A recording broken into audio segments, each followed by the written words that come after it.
Hello' friend, সকলোকে পুনৰবাৰ স্বাগতম জনাইছোঁ মোৰ অন্য এটা ভিডিঅ'লৈ। আৰু মই এতিয়া যাম মুভি চাবৰ কাৰণে। এতিয়া গাড়ীত গৈ আছোঁ আৰু ইমান ধুনীয়া এটা মন্দিৰ দেখিছেনে? কেনেকুৱা লাগিছে প্লিজ সকলোৱে জনাবা। আৰু আমি আহি পাই গ'লোহি, গাড়ীৰ পৰা নামিলোঁ।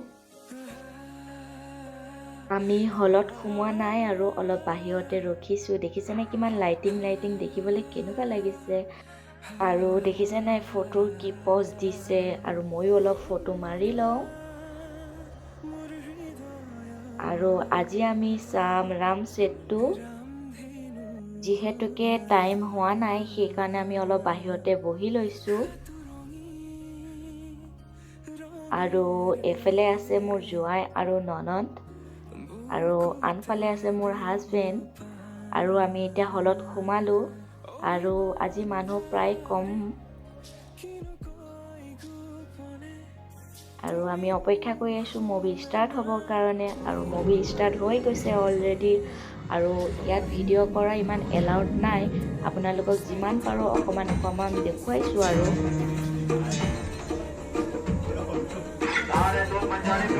इंसानियत के खिलाफ एक बहुत बड़ा गुनाह है।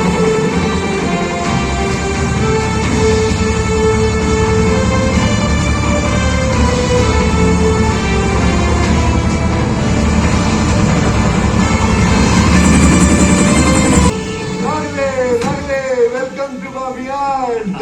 मैं कंट्रोल नहीं कर रहा था, कन्विंस कर रहा था। हमारे पायलट साहब के हाथ पांव फूल रहे थे यहाँ आने के लिए।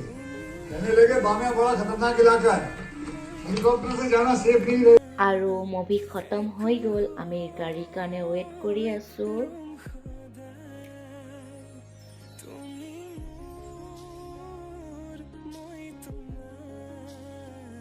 আৰু ফাইনেলি গাড়ীত আমি বহি ল'লোঁ আৰু ৰুমলৈ গৈ আছোঁ।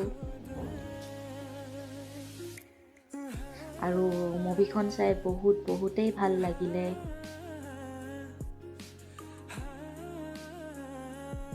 আৰু আমি এতিয়া ৰুম আহি পাই গ'লোঁ।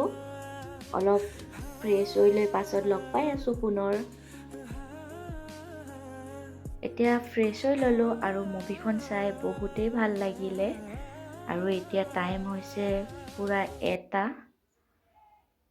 আৰু ভিডিঅ'টো চাই যদি ভাল পালে সকলোৱে লাইক কৰিবা, কমেণ্ট কৰিবা আৰু শ্বেয়াৰ কৰিবা। আৰু এটা অন্য ভিডিঅ'ত লগ পোৱা আশাৰে অসমীয়া বৰি ৰাখীৰ ইউটিউব চেনেলৰ পৰা বিদায় মাগিছোঁ। ধন্যবাদ।